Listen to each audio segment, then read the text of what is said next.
Hey, hi there. Glad you're coming to my website today. I just want to tell you, really got an interesting radio program coming up this Sunday on the Common Sense Radio Network, trying to understand this whole focus of ISIS, the Islamic State that apparently the president and so many of us, those in Washington, don't want to admit is a basic extremist Islamic movement, but something that we just don't understand the depth of, something that goes back centuries, something that is not going to go away. We can do so much damage with the attacks we make, but you've got to get at the fundamental focus, the philosophy of where these people are coming from and why they hate us so much. They don't hate just Americans.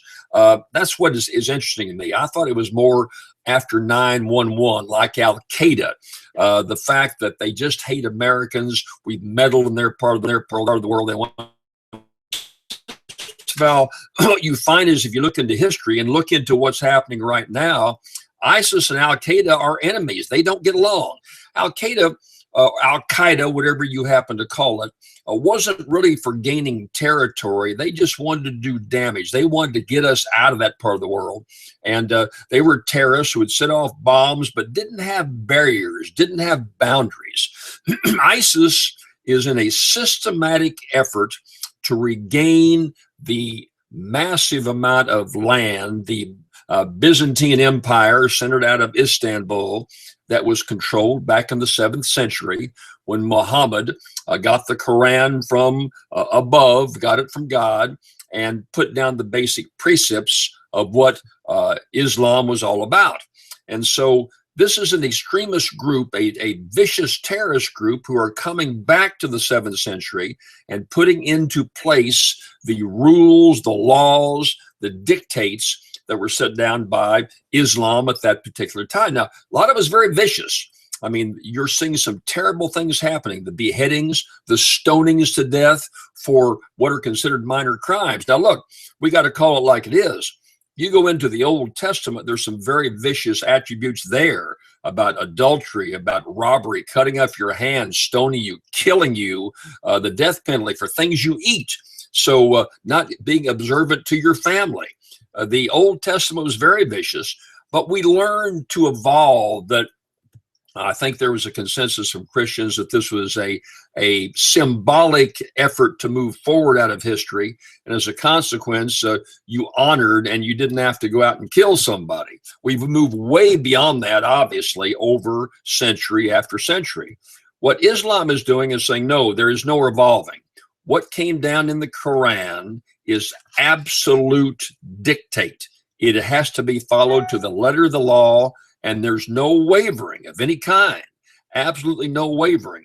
And if you try to get along with someone that's not within your boundaries, within your group, then you can suffer the death penalty just because you stray outside the boundaries of what the Quran was all about and what the teachings, the dictates in the 7th century is all about. So again, what we have to realize is that there's not a war with ISIS on the part of Americans. ISIS has a war with anyone that does not accept their beliefs. They kill Muslims by the thousands. They're killing all kinds of people in that part of the world.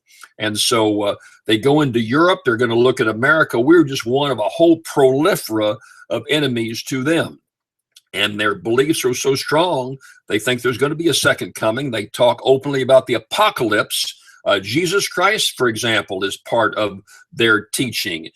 He is the second most revered person in the teaching of Islam. And he will come back. The second coming will come. We will all die, and they will then go up to a better life in the new world. Tough thing to fight against. Tough thing to explain and to focus and to fight against. I think the better news for us is we're not the bad guys. Everybody who does not accept the 7th century dictates of Islam are the bad guys. And so hopefully we can build a consensus with allies both in the Muslim world and through Europe and over in our part of the world to fight this terrible threat that so far has not done huge damage to us, but is carrying on utter chaos in the Middle East. We'll talk about it a good bit on the Common Sense Radio Show. Glad you're tuning in with me. Glad you're on this website, and we'll talk to you here again soon.